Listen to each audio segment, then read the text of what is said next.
No, I think you're right in the sense that internet is a critical Right. infrastructure of information, super, super important. But what we're talking about now is intelligence, and intelligence is even more fundamental. It's almost like when we created the steam engine and we found a way to convert something into force. Now we found a way to convert something into intelligence. Welcome to the Sharpen the Spear podcast, where we help home service pros cut through the noise, sharpen their business tools, and reclaim the profit, freedom, and impact they've been missing. I'm your host, Richard Walsh, Profit Freedom Coach, and I'm here to help you stop grinding and start growing. Let's sharpen the spear. And we are back on STS, Sharpen the Spear podcast, with another incredible guest. I've got Johan Abitan with us. And Johan, nobody knows Johan better than Johan. So, Johan, give us that backstory, bring us up to speed. And we want to get into this conversation because I'm excited about the topic. Yeah, it's a pleasure to be here. Thank you very much for the opportunity. To bring you up to speed, I've been in the AI field for about 8 years now, in 3 different companies, bringing AI solutions to businesses. I started at Stanford Research Institute in 2017, and we're working with the researchers that developed Siri. Siri in 2011 was acquired by Apple. They were the most advanced at the time. That was 15 years ago, and that's why Siri still can't understand when you try to ask it any questions. But back in the day, that was pretty advanced. And in 2017, we were working with the same lab. They'd gone quite a lot deeper into the research, and they could actually make out emotions in voice, in tone, and understand how that plays into meaning and relationships and conversations. So we took that research and we operationalized it. We made a tool for call centers and call center agents that would, in real time, make suggestions to them, not only about now's the right time to offer a discount or offer a promotion, but actually to modulate their tone, to do active listening, and just as you're doing currently with the body language, right? That's how we create a relationship. That's how we bond. That's how we have empathy for each other. And so we built this little widget. It would just go red when it wasn't going well, go green when it was going well, and then it would show little tips. We're working with big telecom companies that are trying to sell mobile subscriptions. And so we would say things like, we detect if they're coming from a competitor that's more valuable for us, then we can offer them, I'll waive that activation fee for you.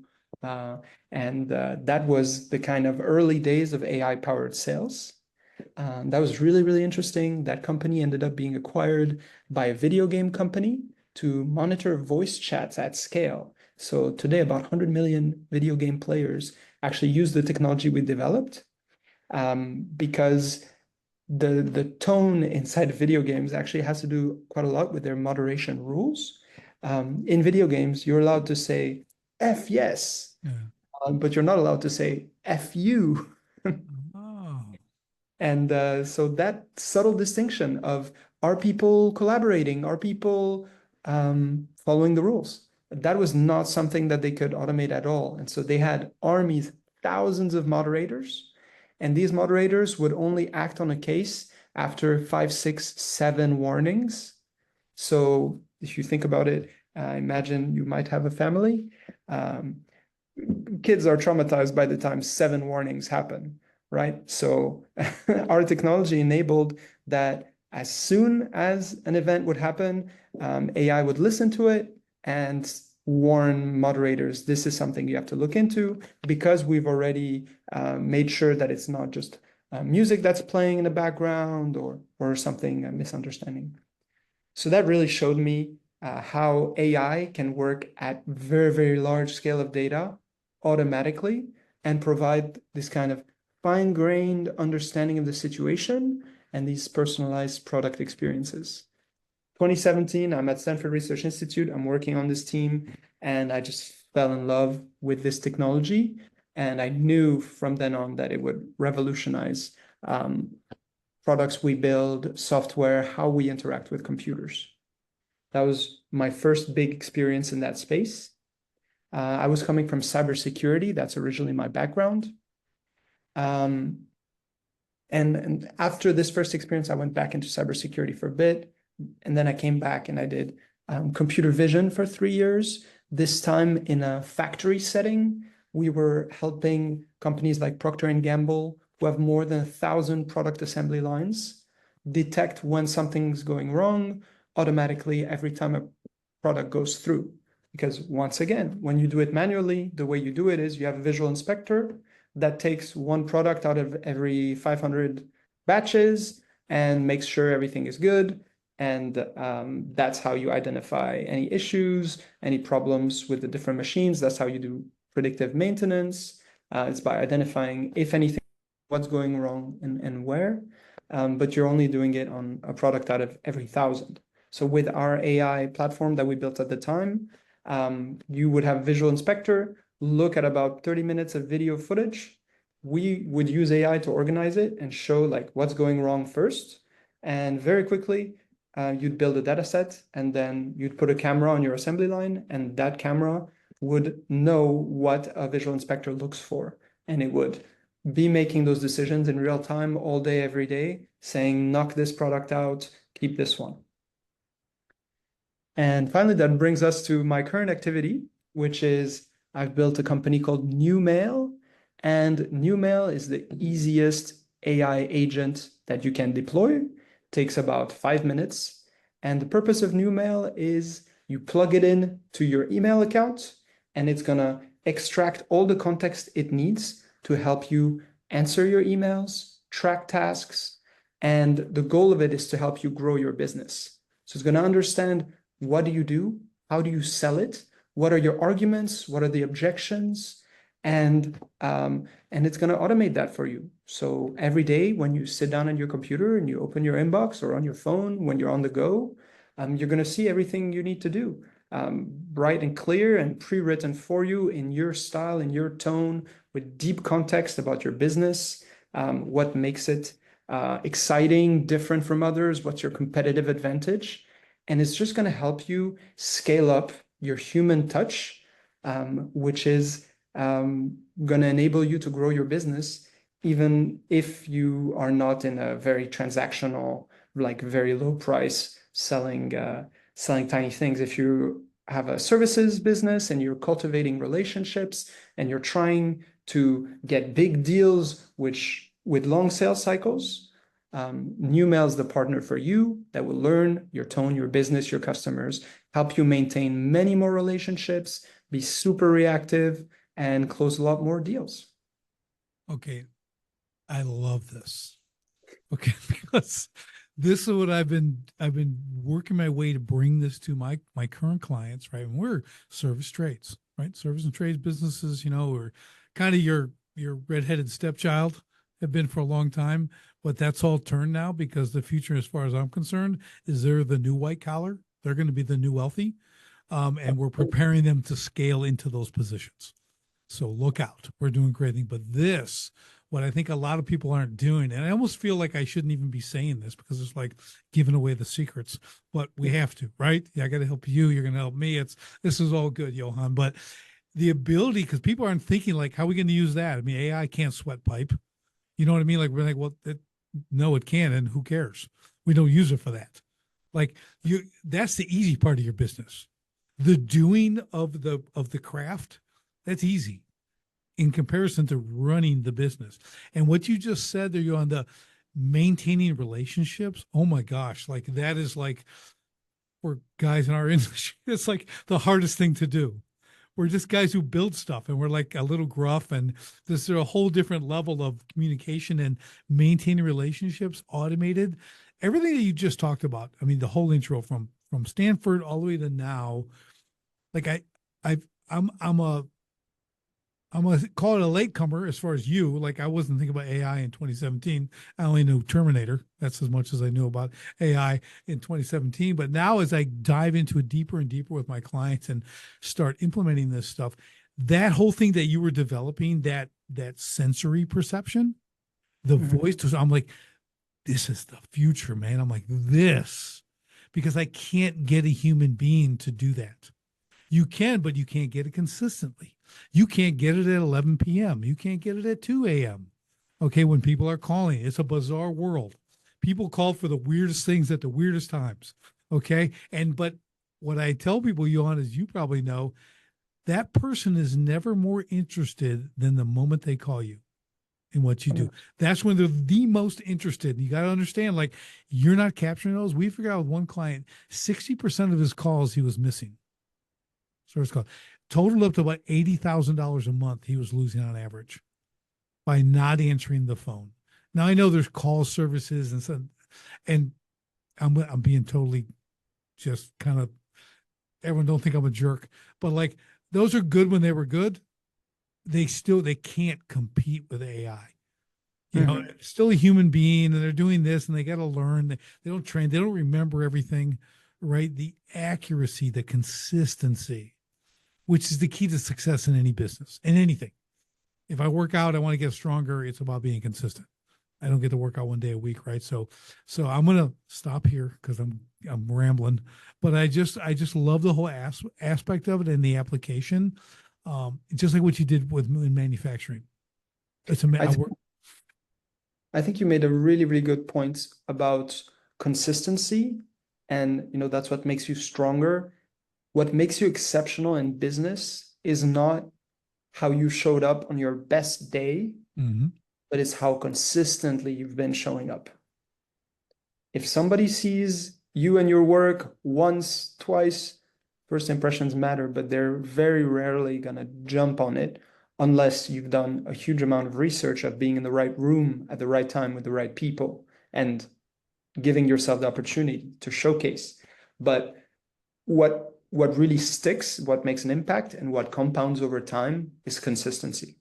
Yeah, it's you're exactly right. When here's the thing. So 3% of all buyers are want to buy now. So you got 97% of your market is not going to buy today. So when you talk about consistency, talk about maintaining relationships, maintaining contact, front of mind. Okay.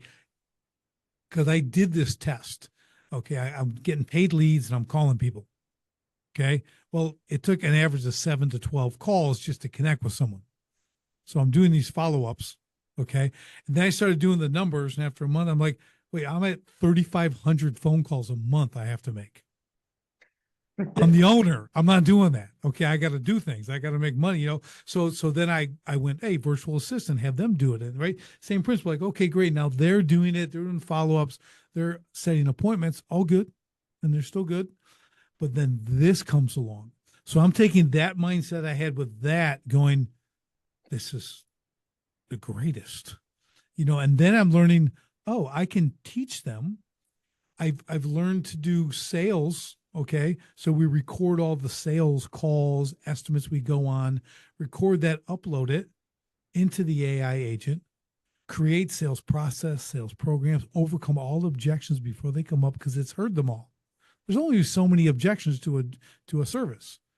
And once you know them all and you teach the agent to do this stuff, you can turn them loose and they can be sweet and well toned and do the whole thing like you're saying. It's just I can't I mean if you're not watching this, like I'm telling you, I just think it's like this is the greatest thing in my lifetime. Internet was really cool. Again, it was a cool thing. Okay. Whenever, and I'm like, and I was pre-internet now, but this to me is the greatest advancement like in human history. Do you agree or disagree? Or am I kind of, I could be overstating, but I don't think so. No, I think you're right in the sense that internet is a critical Right. infrastructure of information, super, super important. But what we're talking about now is intelligence, and intelligence is even more fundamental. It's almost like when we created the steam engine and we found a way to convert something into force. Now we found a way to convert something into intelligence. And it's very fundamental, and it's going to be a huge shift and a huge change. This morning, I was listening to a podcast of Sam Altman, founder of OpenAI, talking to Theo Vaughn, and he was saying, I have a 4-month-old child. My child will never be more intelligent than the AI and the products it will use. I think it's going to redefine work. And I think you've talked about it, the craftsman, the crafts aspect. It's funny because we used to think during the Industrial Revolution that this was easy and the mind was hard and creativity was the last thing that defined us as humans. And it turned out that this is pretty hard. Yeah. But the thing with craftsmanship is it's not just building. It is building, but it's storytelling and it's empathy. And I think the businesses that will be protected, that will continue to create value, are the ones where, on top of doing the functional piece, there is that storytelling and there is that empathy, and all work is going to become more of a performance. We have drink dispensers, we have vending machines, but when you go to a fancy bar and you pay $20 a cocktail and you have somebody make it with herbs that they gathered on a mountaintop, it's storytelling, it's sales, it's relationship building, it's participating in a social experience. And I think craft is going to also be evolving in that way towards luxury, towards performance, towards storytelling. It's like if I told you that the poster behind you was generated by AI, or it was hand painted, or it was hand painted by a blind monk on his last day on earth. Right. We assign different value to that because we value human effort when it's described as such, when it's contextualized in a human life, in a story. Yeah, and I'm an artist. Okay, I'm an internationally recognized steel sculptor. I've built world-class exhibits. I've done all this stuff. I get the hands-on stuff. I've built thousands of things, right? And in the beginning with all of this AI, just jump back a little bit. I'm like, again, I wasn't wrapping my brain around it because I never really looked into it. You know what I mean? And most people you talk to, no clue. Of Okay, I mean, course. this, and I'm like, listen, I can hold up my pistol. I say it can be used for good or evil. What do you choose? I choose good. AI, good or evil? Yeah, I get it. It can take over the world, or we can use it for good. I'm embracing the good, and I'm going to make my clients way more successful because of it. Because I started getting it, and I didn't have to go real deep to figure this out. It doesn't mean I'm super smart. I think it's so obvious once you start using. I share it with a client, or we start, and it's like the eyes get as big as mine. Just huge. Like this is amazing and frightening at the same time. It's just the ability to do from a business standpoint. I know we've talked about this a little bit, but the congruency of your message. Okay, this is really important. Like you can say you're the greatest in the world, and I have a like if a place says famous whatever, like as a restaurant, world famous, I'll never eat there because they're telling me they're world famous. You got to tell me you ain't. Okay, so I'm like saying you go there and you're disappointed. Every single time. So I'm just like, but what you can do with with messaging, consistently congruent, because it knows as it learns, as I dive into this and just the basic getting to know you, putting this stuff in and watch it just bring this information in, or we upload these recordings and watch it do its thing. It's just, could I do that if I had to write it? Yeah, in like 3 years. Okay. And this is doing it in like 45 seconds. Okay. So there's this thing, time compression that I love. I'm a big fan of time compression. And I think that's one of the great aspects of this as well. Right. Don't you see that? It's just that we talk about productivity. I want to get into that some more too, but the ability to compress time with these capabilities is just fascinating. It's almost immeasurable.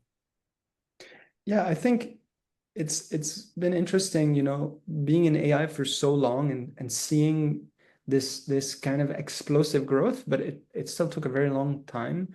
Like, just to give you an example, in 2017, when we started doing this listening to call center agents, 2017, it took a big server in AWS to do this listening, understanding.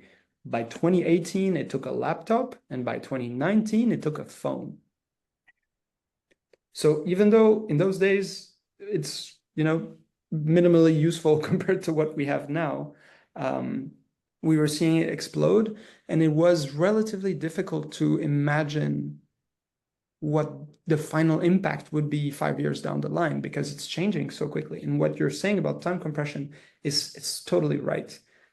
I don't think that there will be much less work to go around based on these tools. I think that the way that we work will be very different, and the way that humans are spending their time is going to be very different as well. We're going to have to level up our skills in terms of white collar knowledge workers will have to become managers of many, many executors that will be flexible, intelligent software agents. Everybody will have digital employees. And what we're working on in terms of my company is the idea that if you're a company with a vision, with a brand, with a niche, and you want a congruent message consistently to be the same, to be powerful, and to be differentiated, you're going to want your digital employees to be missionaries and not mercenaries. In order to do that, you're going to need to feed them with as much context as you can. And that's what we bring. Our platform is the easiest plug and play agent, but it's an agent that deeply knows how you handle business, how you talk about it, what your business is, who your customers are, and it's going to be an edge. Because in today's world, even though, as you mentioned, most people are just getting into ChatGPT, that's going to become table stakes. So if you want to keep an edge, that's the next frontier. Yeah, this is so good because you're right. It's that whole learning. Like when we get off this podcast, we're going to talk about Newmail. Okay, because for myself, because that's what I'm talking about. Like you can continuously add this input, and every time you do, you're strengthening your foundation again and again. And I don't think that a lot of people don't get that part. Like you don't understand. Like it can just continue. It learns. Because I always tell people because they'll have different viewpoints. And they go, it's the same as whatever when they made the steam engine or whatever. I'm like, no, this learns. Like there's a difference. Okay, that's a thing that does a thing. This learns and like continues to learn. And I have to stop there in my own mind or go nuts trying to figure out how it actually does that. Right. But when you think about it, it continuously learns and applies like individually. It's absolutely fascinating. And from yours, on the standpoint of productivity, we're talking about the mail, okay, email, right? And I want to talk about this a little bit because I love what you said about it when it takes it and it I can air quote reads your mail, right? So I love that term. He's kind of read my mail, right? This thing actually does that, from the business standpoint, right? So it's in your business emails doing that. And here's another thing. Yesterday, what was I on? What was I doing? Was it chat? I think it was on chat. Then it wants to link to my Google account now. It wants to my Drive and everything else. Like, and I'm like, so you hesitate for a minute, go, but then you're like, do you know how much I have in there? Like, you know how much stuff I've written? Like, I mean, it's tens and 100,000s of words. I've already got everything else. If I turn this loose in there, how cool would that be? It would be me. I mean, because that's all writing that I've done, from books to blogs and everything else. I'm like, and some people get free. I'm like, that is yes. Continue. Let's see what this thing can do, right? I'm like, I know I'm being kind of goofy, but at the same time, it's like, this is the coolest thing ever. It's like 2 clicks and it's doing that. It fascinates me. Absolutely. I think it's a great boon to curious, intentional people who have, put who they are and what they want to do out there. I think the reason that we chose to go with email as opposed to other types of information is because email actually turned out to be this kind of great equalizer, in a sense that 4 billion people are checking their email every day. And you said some people get freaked out by it, but it would be you. I think it takes a good amount of self-confidence to know that all parts of yourself are valuable and awesome. And what's kind of interesting about email, and specifically in this kind of commercial context, is that's kind of you showing up as your best self. Every word, you crafted it with an intent, as opposed to like how you're messaging people, and different sorts of content represent our personality in different ways. But email is like high signal. And that goes back actually to my factory experience. When we were working on the factory floor, what we found is you take a video of products going by, one image in 1 million is going to be 1,000 times more valuable than everything else. Because what are we looking for? Just like in self-driving, they paid people and they created simulators and they did things to get the complex, what they call edge case corner cases, like doing U-turns, doing complicated high-risk maneuvers. These are the things that you want the AI to nail every time. But you probably only have relatively few examples of these edge case corner cases. So in the factory settings, we trained an AI to look through the data, to look through hours, up to 24 hours of video, and identify, okay, in this frame, we took a picture of a chip, and this chip, the soldering iron was not perfectly applied. And so at this stage of the assembly line, we got to knock this out. Otherwise, we're going to spend $50 more layering things on this chip, and it's not going to work. So the idea is, how do you find those high intense, high value examples that you show AI and you say, not like this, not like this.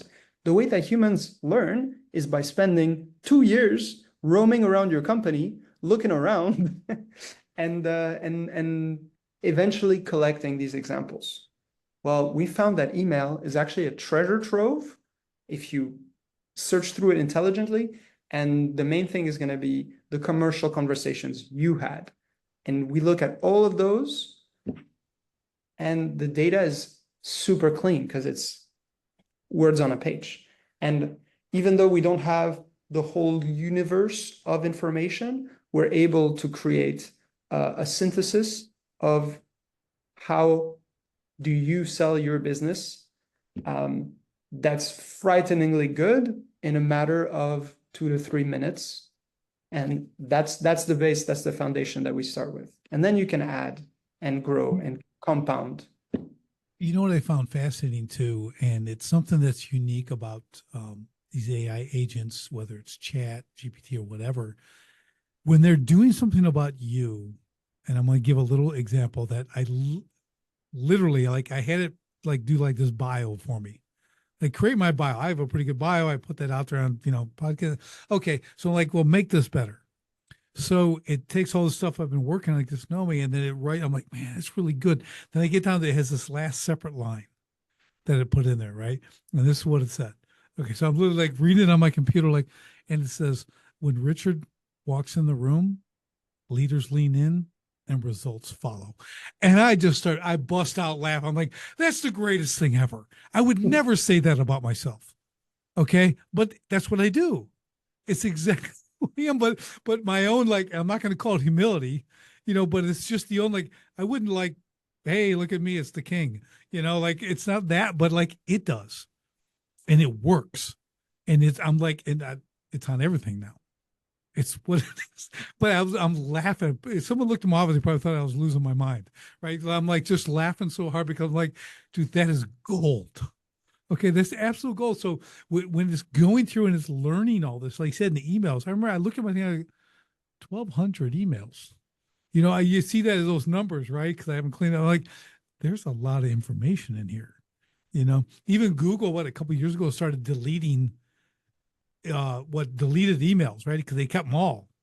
And they said, well, then now they're going to be gone forever in 30 days, because it probably just got to be too much to hold. But like, there's a ton of information coming through this. Gmail, Gmail only is about 10 times the size of the internet in data. Right. Well, I also found out, just to go to this point in AI too, that Google now is looking to build nuclear reactors just to power enough for AI. They said in the next 5 years, the whole grid, it'll require more power than our entire grid produces in this country.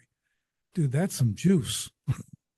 Absolutely. And I think when you see the amount of capital that's being put towards this technology, there are really, really powerful, well-informed, extremely rich players that are saying this is a geostrategic issue that we need to be leaders in. And so I would like to convey to everybody that's starting with AI, don't look at it for face value for what it is today, but think that 3 years down the line, 5 years down the line, when it's connected into all your systems, you're gonna have digital employees and you're gonna want to know what it's like to manage them. And make the investment now because there's $500 billion worth of data centers being built currently, and it's only going to get better. Yeah, it's everyone's going to have their own personal assistant. My son, he could be like 9, and he's going to have a personal assistant. I mean, that's where it's going to be. I mean, this stuff, it's going to, and that's, again, it's hard to envision, but software will be a thing of the past. This stuff will actually create. I mean, it already is. I mean, but this stuff is like you're like creating a website on the way to work. It's like not driving a car. It's like it's not. And it's way bigger than that. I'm being really simple. There's a Swedish company called Lovable, and Lovable, in I think it's about 10 months of existence of their latest product, have reached 100 million in revenue.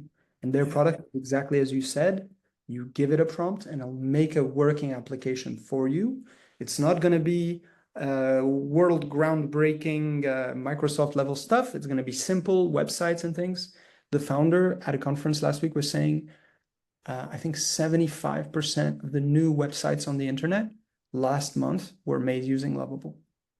I love it. Lovable. I love you, because it's, here's the thing. In business, we don't have to be groundbreaking, earth shattering. We have to deliver our good or service at the best level we can. And that takes small incremental improvements and changes and efficiencies. And when you're able to do that with something like that, it's, again, we're back to time compression, right? Like you're doing this stuff so quickly. I mean, I go back 30 years, 35 years ago in business, like what it took to get a thing printed. I mean, it was like thousands of dollars. You're waiting for weeks and then it's coming in these boxes. And it's just, I have that advantage. I use it as an advantage, like to know what things used to be, what you had to go through just to try to make money in business to communicate with people. It was horrible.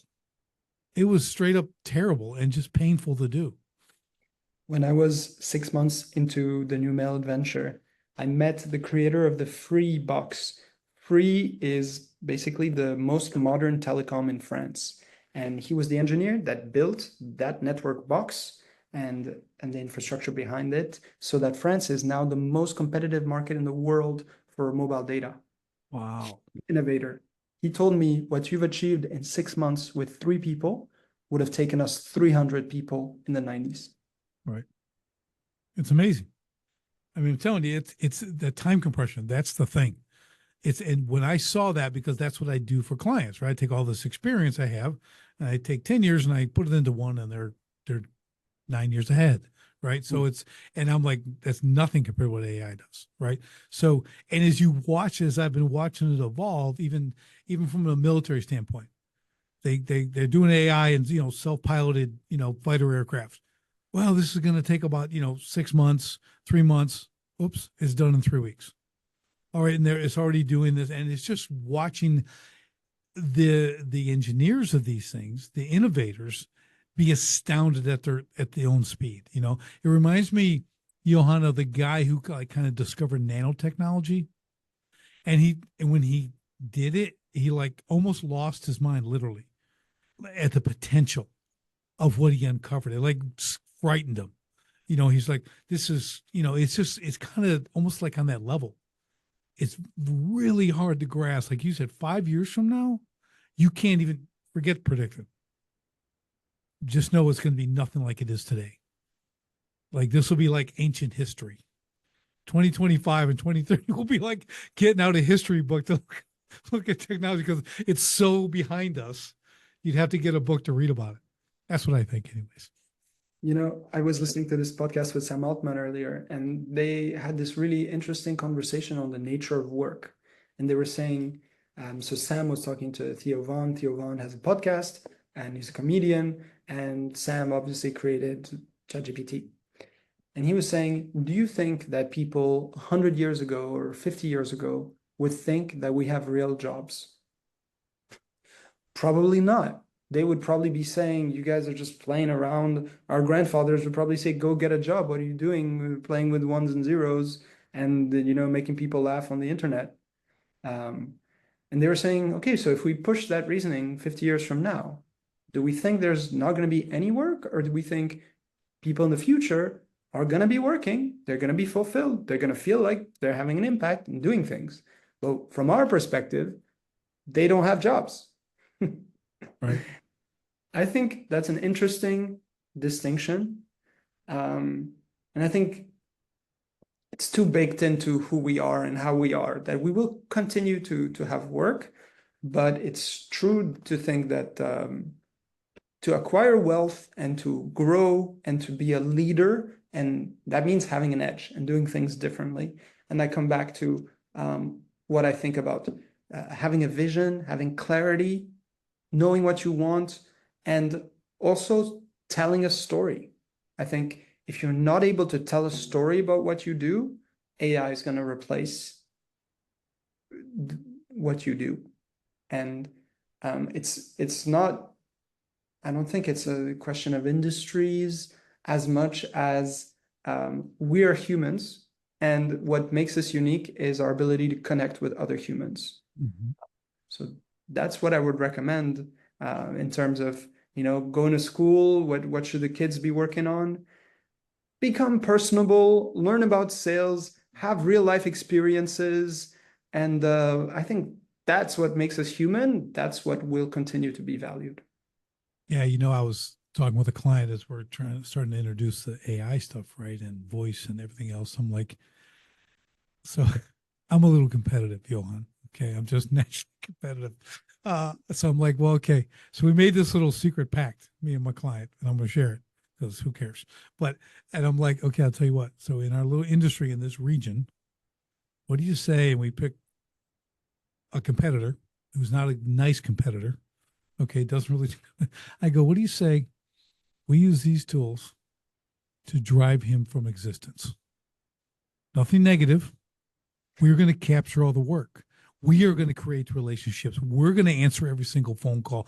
We're going to drive the highest value for the highest dollar. He will be eating crumbs for the rest of his life, okay, from our table. You good with that? And we just do the finish. It's like, that's where I'm going. I know it sounds good. I'm like, but that's the edge, what you're talking about, what these tools can do. This, to me, levels the playing field from the big guys to the small people. It truly is. It truly is. And I know it's a cliche, but it really does. It gives you an opportunity to compete on a level you never could have conceived of in your business, and rapidly, so rapidly. Absolutely. And I think it rewards curiosity a lot, because if you challenge yourself to learn new things, every new thing you can learn, you'll be able to automate it. We're going to have to get out of our comfort zones. If I can give you a little secret that I think is an edge, even though it's very frighteningly simple, when you're working with an AI tool like ChatGPT and you get a result and you feel, it could be more punchy, it could be stronger, just tell the AI, roast this. And it's going to take its own output and it's going to make a multi-angle reasoned critique about what could be improved. And then it's going to integrate that. And the next output you're going to see is going to be so much more balanced, nuanced, and beautiful. And it's 2 words, and it's one of my Love favorite. it. Okay. I was writing that down because I'll forget. I go like, give me aggressive, use curiosity. I do those kind of things too. I'm doing an email sequence. I'm like, give me aggressive, like you do know who I am. So it's like I'm just on that no nonsense, and it does. It's really cool. I'm like, oh, that's yeah, I'm going. But then so here's I've never claimed to be a good marketer. Okay, that's not my skill set. I understand marketing, not a good one, but I mean, like, okay, like, so I'm drawn to the aggressive, right? Like that, I love this. The curiosity is really, I'm like, but everyone's not me. So I always get caught up like, okay, I'm gonna run only the aggressive because it's just who I am. But now I'm eliminating. It's like I tell people, if you put a political sign in your front of your business, I don't care what party you're for, you alienate 50% of your customers. Yeah. Never put a sign. Never do that. This is like this. If I only do aggressive, I'm missing out on the people who react to curiosity. Right. So I have to blend both of these and split test them or whatever. But you still have to keep yourself from being pulled down in only one direction. I think that's one way to view it, definitely. But I also think in terms of congruent message, if your message is congruently, I'm the aggressive leadership coach that's going to make you find your inner virility and pride in what you're doing, that's a niche. I think some niches work, some niches don't. Maybe you can be a Republican hot dog stand and draw more than the non-Republican hot dog stands. Well, okay. So Johan has just given me permission to go 100% aggressive, and you've just made my whole day. So now I'm gonna fully be who I am. But no, I think you're right. I think you're absolutely right because everything when I wrote my book, I got Escape the Owner Prison and the subtitle, The Contractor's New Way to Scale, Regain Control. In fact, not everybody's new way to scale. Mhm. Okay, because then nobody will read it. Exactly. So you find that niche. It's always the riches are in the niches, right? So I love it. I love to hear that. And I really and to your point, Johan, I have done that as I watch this thing develop and I add more information to it. Like I am like love that this stuff can get into all my mail, like all my documents. And this stuff is like this is again, yesterday I just saw it, did it, and now you're telling me like Newmail, and I'm like, okay, dude, I'm in the race. I am in the race, baby. I'm like, this stuff is like, I'm that guy who's never can go fast enough, like getting business done and doing, I'm very much the activator. So like now you're doping me up here. Like it's like I'm going to go at a really high level here. And I love it. I love these tools. I just love them. They're awesome. Yeah, I think it's so beautiful when you look at something like Lovable. They were expecting to make developers more productive, and then they got 100 times more people than there exist developers saying, "Hey, I've always wanted to build, I've always wanted to make, I've never had adapted tools," and now we do. Um, but I think the interface, the chat box, is utterly limiting in many ways. Mm-hmm. And part of the idea with Newmail was that just by structuring the data, we would bring you value, and we would at the same time be building the most valuable resource, which is the structured data we need to learn so that we can become competent, so that the AI agent can become competent. So the value trade for us is clear and simple. Let us look at the last 50 emails that you sent. We'll organize the last 50 emails that you received, draft replies in your tone, with your professional context, style, vocabulary, all of that, and extract tasks of what still needs to be done. And with that basic trade, that's how we're able to launch the business and grow and acquire companies. And now we're at the stage where we're working with bigger and bigger teams. And currently we're working with a team of about 300 people doing very complex, multi-touch, very high contract value deals on the order of $10 to $100,000 per deal. And in this case, we have all the same concepts. We're channeling the vision, the speech, the everything.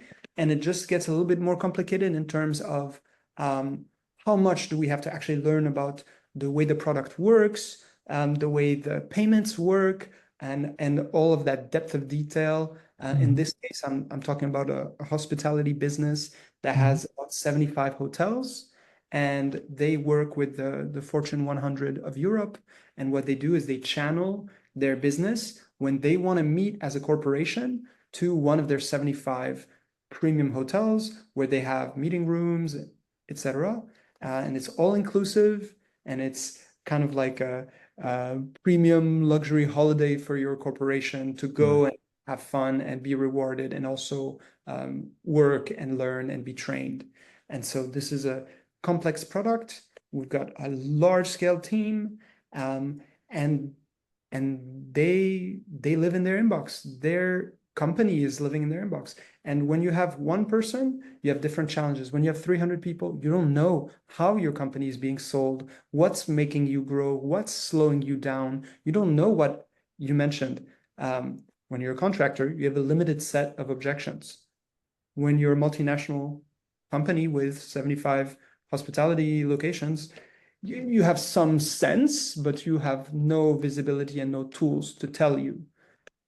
Hotel 63 in that specific area, it's actually too far from the train station. And that's not been mentioned once, it's been mentioned 76 times. Right. So maybe you need a special shuttle. Yeah, I'm a big fan of problem solving. Okay, like that's like what I do. I love it. I see problems and I can fix things pretty quickly. Again, another tool. This is just a tool for that. You just described the create a shuttle, right? Okay, good. I got that handled. It's just another level of service. It's able to create a level of service. It creates efficiency. It's so you still have to see it, but then you can ask. Okay. And I mean, correct me if I'm wrong, but after I ask, now it has that mission to solve the problem, then it solves the problem, and then guess what? It's not going to be a problem again. It knows this now, and this knows this can be a problem, right? So this is how I think of it. As it learns, it starts to predict. It becomes predictive, right? So you're starting to go, well, I've seen all these problems. Now we're looking at this positioning of your company, where it's at, who you're serving, and that kind of stuff, and like, what do we see coming down the pike? That's where it's at. It's able to have the foresight to see market shifts, trends, all that kind of stuff, like in, I think, a way deeper way, way more intuitively because of the data it accumulates. Like, and I believe that's what it does. I don't know, you would know, but I'm thinking those are the kind of tools I want. Those are advantages. Those are serious advantages in the long-term sustainability of a business. Yeah, I think you've identified the kind of deeper level to work with these systems.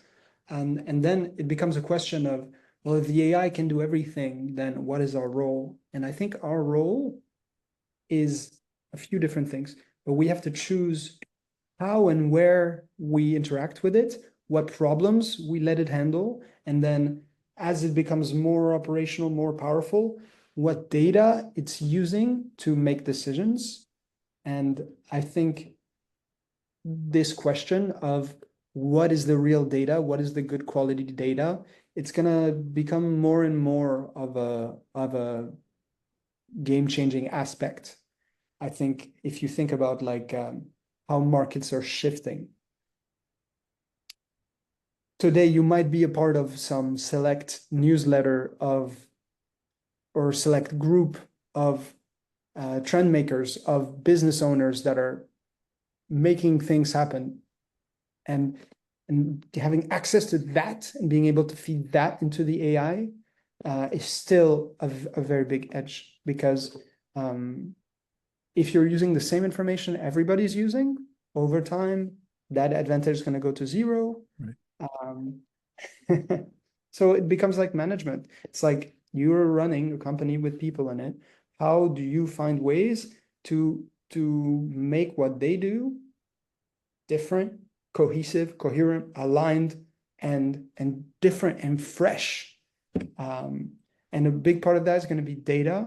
And I think, unfortunately, there's been this trope that's been overused of give the AI all the data, more data, more data, more data.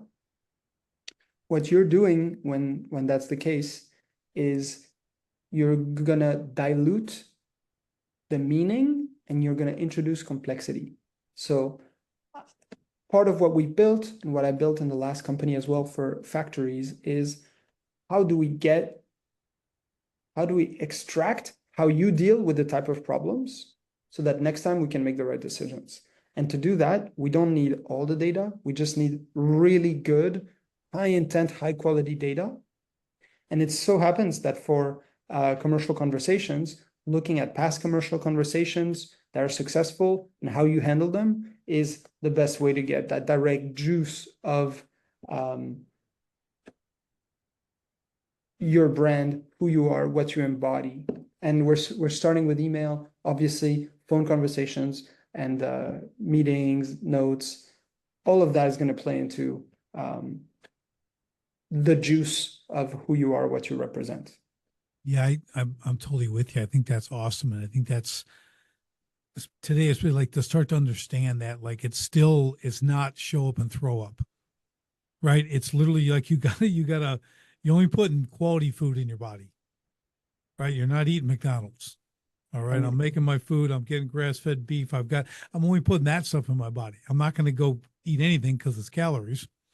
Right. So that's the whole thing. And I remember, like when social media kind of kicked off, whatever it was, 08, 09, my office manager signed me up for Facebook in 09 because I couldn't even send an email in 08, believe it or not.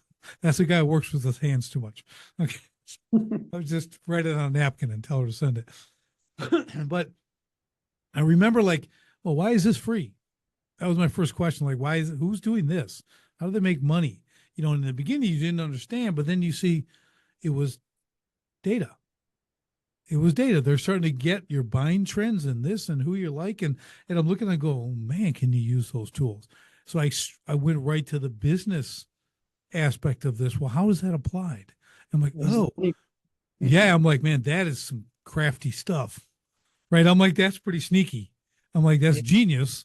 But like you're getting people just here. This is everything I read, and here. So it's like a precursor, right? It's like you gave Facebook all the movies you like, all the books you read, all your friends, and then here's what they all. It's like that's like a precursor, for using the data. And now, just like we were talking about 50 years ago, you couldn't see it.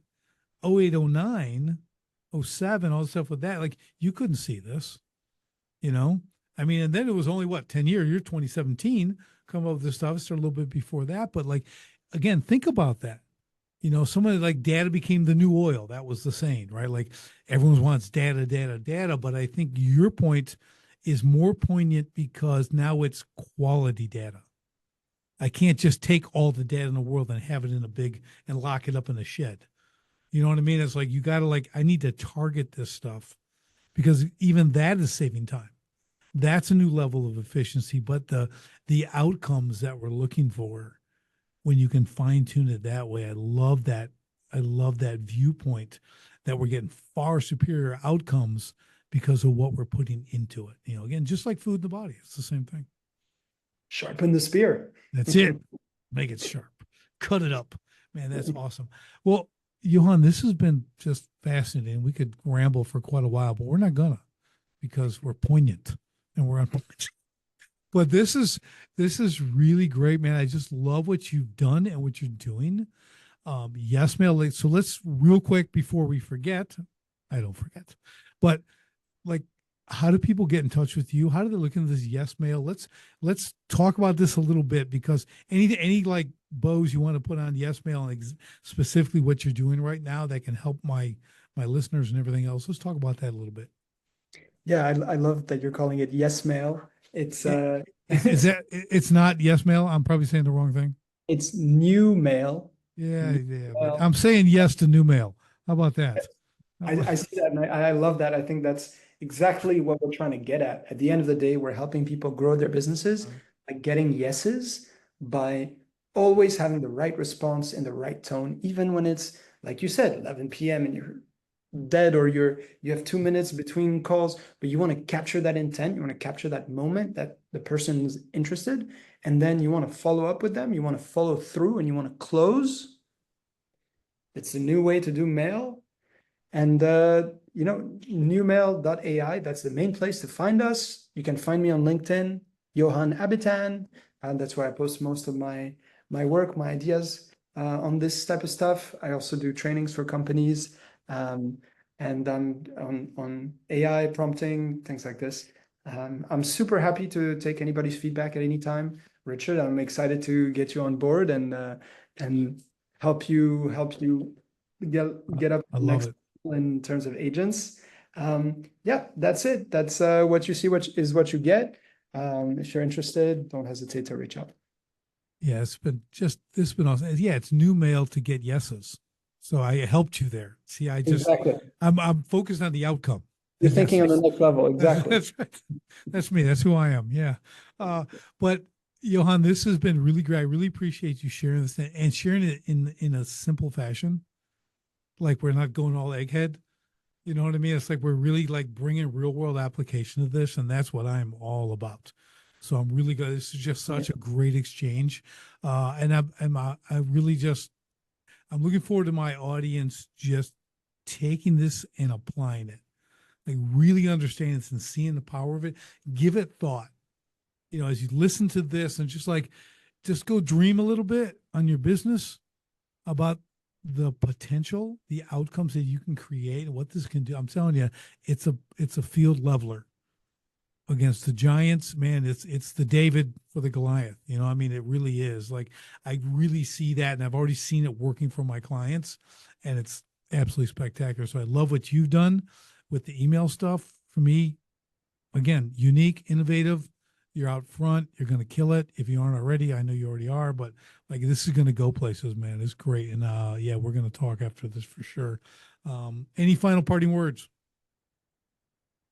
It's been a pleasure. I hope this was entertaining. I hope this was fun. I had a great time. Thank you very much, Richard. And I look forward to our next conversation. Awesome. And for everybody else, we'll see you on the next STS podcast. Thanks for tuning in to Sharpen the Spear podcast. If today's episode helped you think sharper, act smarter, or see new profit potential, do me a favor. Share it with a fellow home service owner and leave a quick review. Ready to find the profit hiding in your business? Head to sharpenthespearcoaching.com and book your free profit discovery call today. And until next time, keep sharpening.